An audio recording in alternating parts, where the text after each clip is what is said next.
Suns fans have known only the U.S. Airways Center as the place where the Phoenix Suns play. But long before its arrival, longtime Suns fans gathered at the place called the Madhouse on McDowell. There they gathered to cheer on their beloved Suns. Raucous, rowdy, and certainly one of a kind. Thanks for the memories. Located at 19th Avenue and McDowell in central Phoenix, the Phoenix Suns called it home for 24 years. And along the way, this old barn gave Suns fans quite a thrill ride at what has been affectionately called the Madhouse on McDowell. We'll forever be indebted to the Coliseum because that's where we gave birth to this team, and we had a lot of good teams there, a lot of great games, a lot of great shots.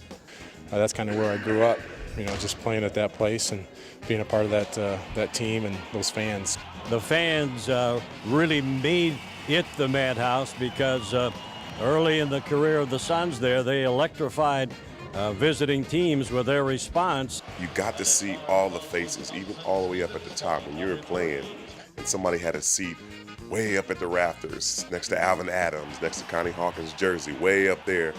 You saw their faces, you saw their emotion, you saw their reaction, so it was real easy for you to play hard because you see everybody, and everybody's pulling for you to try to win. My place always, every time I drive by it, I got to look at it and I show my kids. I said, that's where we used to play. And you look at it now and you're like, holy cow, I can't believe that you play games there. But once you got on the inside, the atmosphere was like no other. It was a very close arena. They were close to the floor, close to the players, and they were really a sixth man as far as backing the Suns in just about every game.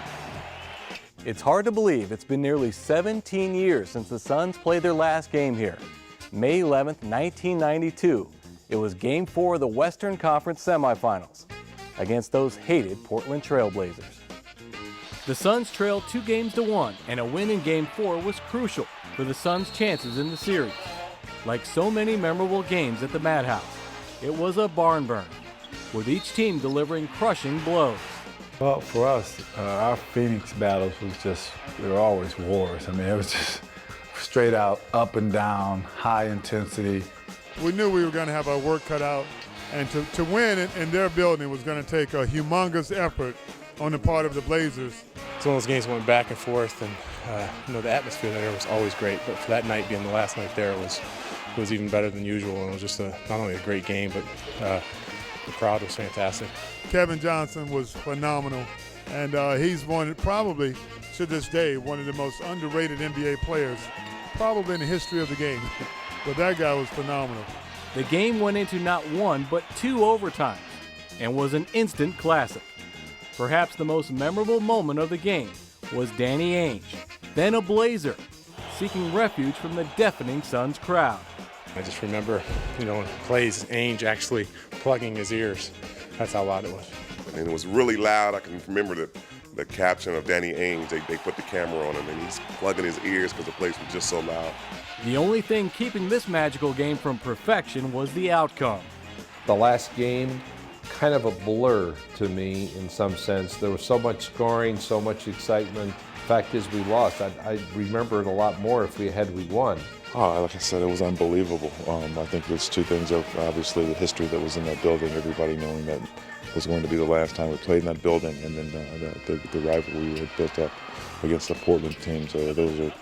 Those one of the teams we're always fighting with to win the Western Conference title. So, and our crowd, they were great then. To beat that team after they had beaten the Lakers, who were the defending champions, was a tremendous feat. You always want to go out on a win. That couldn't happen, but the type of game, the atmosphere, it just embodied what that arena was about.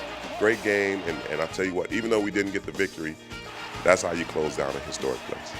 What we did was we came in, gave it everything we had, and we got lucky. It had been, such a great ride at the Madhouse on McDowell, the Coliseum. You hated to see it end at all, but particularly to end on that losing note. But it was a great series, and it was an outstanding Portland team. 153-151 was the final score, as the Suns lost a heartbreaker in double overtime. But what a way to close down the old Madhouse on McDowell. Reporting for Suns Game Time, I'm Mark Goldberg.